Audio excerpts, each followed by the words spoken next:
আসসালামু আলাইকুম। আশা করছি যে যেখানে আছেন ভালো আছেন। আমিও ভালো আছি। এখন যেহেতু তালের সিজন, তাল প্রিয় মানুষদের জন্য আমি আজকে একটা তাল দিয়ে ২ ধরনের রেসিপি করে দেখাবো।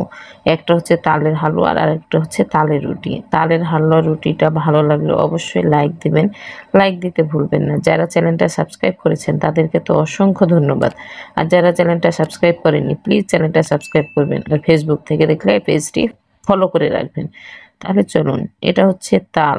আমি একটা এখানে তাল নিয়েছি। যে তালের রংগুলো এরকম সে তালটা কিন্তু খুব মিষ্টি হয়। আমি এখন তালটাকে ছিলে নিচ্ছি। বলবেন যে আপু আমি কি তালটা ছিলতে পারি না? যারা নতুন রাঁধুনি তাদের জন্য আমি তালটাকে ছিলে দেখাচ্ছি। আমি এভাবে তালটাকে ছিলে নিলাম।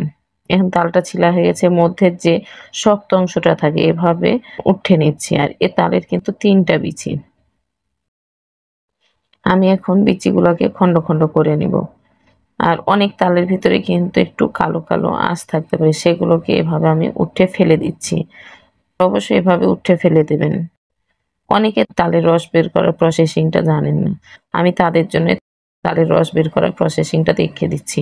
আমি কালো গুলো উঠে ফেলে দিয়ে এখন বিচিগুলাকে এভাবে মাখিয়ে নিচ্ছি। আর অবশ্যই এখানে হালকা পানি দিয়ে এভাবে মাখিয়ে নিবেন। দেখেন আমার তালের বিচিগুলা কিন্তু অনেকটা নরম হয়ে এসছে। আমি কিন্তু এখানে 1/2 কাপ পানি দিয়ে দিলাম। তাহলে তালের রসটা সহজেই বের হয়ে যাবে। আর তালের রসটা যদি আপনি সহজে এভাবে বের করে নিতে পারেন, তাহলে কিন্তু একটা নুডলস ছাঁকা ছাঁকনি বা নেটের উপর যেটার উপরে দিবেন সেটা দিয়ে খুব সহজে এভাবে তালের রসটা বের হয়ে যাবে।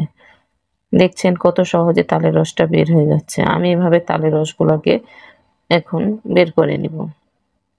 দেখেন আমার তালের রসটা বের হয়ে গেছে। আর তালের রস বের করার সময় কিন্তু অনেক আঁশ থাকে। আমি এখন তালটাকে ছেঁকে নিচ্ছি, তাহলে আঁশটা বেঁধে যাবে। যাদের নেটের ব্যাগ আছে তারা নেটের ব্যাগ নিবেন, নাহলে পরে একটা পাতলা সুতি কাপড়ের উপর এভাবে তালটাকে ঢেলে নিবেন। আমি একটা হাঁড়ির উপরে কিন্তু নেটের ব্যাগ দিয়ে এভাবে তালগুলাকে ঢেলে নিলাম। এখন নেটের ব্যাগটাকে এভাবে হাত দিয়ে ধরে চিপে নিচ্ছি, তাহলে কি সুন্দর এ তালগুলো পড়ে যাচ্ছে। বুঝতেই পারছেন। আর ব্যাগের মধ্যে কিন্তু আঁশগুলো আটকে যাবে। আমার তালগুলা ছাঁকা হয়ে গেছে। এখন আমি চুলার উপর দিয়ে দিলাম। এখন এভাবে একটা চামচ দিয়ে তালগুলাকে নেড়ে নিচ্ছি। আমি এক কথায় তালটাকে ফুটিয়ে নিব। যেহেতু আমি ১ম এ রুটি করব আর একটা তাল দিয়ে ২ টা রেসিপি করে দেখাবো। আমার তালটা দেখেন ফুটে গেছে। যখন এভাবে তালটা ফুটে আসবে আবারও ভালোভাবে নেড়ে দিবেন। আমার তালটা ফুটা হয়ে গেছে। আমি এখন রুটির জন্য আটার ব্যাটার তৈরি করে নেব। যাদের মেজারমেন্ট কাপ নেই তাদের জন্য দেখাচ্ছি। আমি কিন্তু এখানে ১ মগ আটা নিয়েছি চালের গুঁড়া আর 1/2 মগ নিয়েছি ময়দা। স্বাদ মতো দিলাম লবণ। এখন শুকনো উপকরণগুলোকে ভালোভাবে নেড়ে নিচ্ছি। আর ফুটন্ত তালগুলাকে এভাবে এখন আমি আটার উপর দিয়ে দিচ্ছি। আর এভাবে আলতো ভাবে নাড়তে হবে। যেহেতু তালটা প্রচুর গরম থাকে। খেয়াল রাখবেন যেন হাতটা পুড়ে না যায়। এভাবে রুটি বানাতে গেলে অবশ্যই গরম তাল দিয়ে রুটির খামিরটা তৈরি করে নিতে হবে। আমি এভাবে অল্প তাল দিয়ে রুটির ব্যাটারটা তৈরি করে নিচ্ছি। দিয়ে দিলাম আমি এখানে চিনি। আমি এখানে ২ চামচ চিনি ইউজ করলাম। আপনারা বেশি মিষ্টি খেতে চাইলে অবশ্যই আরেকটু দিবেন। আর যদি মিষ্টি খেতে না চান অবশ্যই চিনিটাকে এভয়েড করবেন। আমি এভাবে রুটির ব্যাটারটা তৈরি করে নিলাম। আর আমার ব্যাটার তৈরি করে দেখে বুঝতে পারছেন কেমন শক্ত থাকবে তা না। আমার রুটির ব্যাটারটা করা হয়ে গেছে। আমি এখন হাতের উপর নিয়ে এভাবে রুটির একটা গোল তৈরি করে নিচ্ছি। আমার রুটির গোলটা তৈরি করা হয়ে গেল। আপনারা আপনাদের শেপে করে নিতে পারেন। আমি চাকতি বেলুনের উপর নিয়ে নিচ্ছি। দিয়ে দিলাম আটা। আটা দেওয়ার কারণে কিন্তু সাদা মনে হচ্ছে।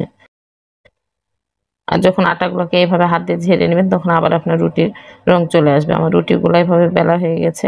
আমি রুটিটাকে সেঁকে দেখাচ্ছি। আপনারা চাইলে কিন্তু তেল দিতে পারেন। তেল দিলে একরকম টেস্ট হয়, তেল ছাড়া অন্যরকম টেস্ট হয়। আমি তেল ছাড়াই আপনাদেরকে করে দেখাচ্ছি।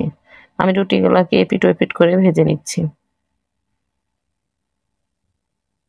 আর রুটির কালার দেখে বুঝতে পারছেন তালের রুটিটা কতটা খেতে যে টেস্ট হয়। না করে খেলে বুঝতেই পারবেন না। আমার রুটি এক পাশ হয়ে গেছে, আমি আরেক পাশ উল্টে দিলাম। আর এভাবে খুন্তি দিয়ে চেপে দিচ্ছি।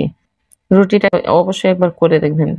রুটিটা আলাদা একটা টেস্ট। যারা তাল পাগল মানুষ, তাল পছন্দ করেন তাদের জন্য কিন্তু এটা একটা প্রিয় খাবার। আমার রুটিটা ভাজা হয়ে গেছে, আমি উঠিয়ে নিলাম। সেম প্রসেসিং এ আরেকটা রুটি ভেজে নিয়েছিলাম। আমার রুটি করা হয়ে গেছে, আমি এখন হালুয়া তৈরি করে নিচ্ছি। তালের উপর দিয়ে দিলাম চিনি। আমি এখানে 1.5 কাপ চিনি দিয়েছি। যে যেমন মিষ্টি খাবেন সে সেভাবেই মিষ্টি দিবেন।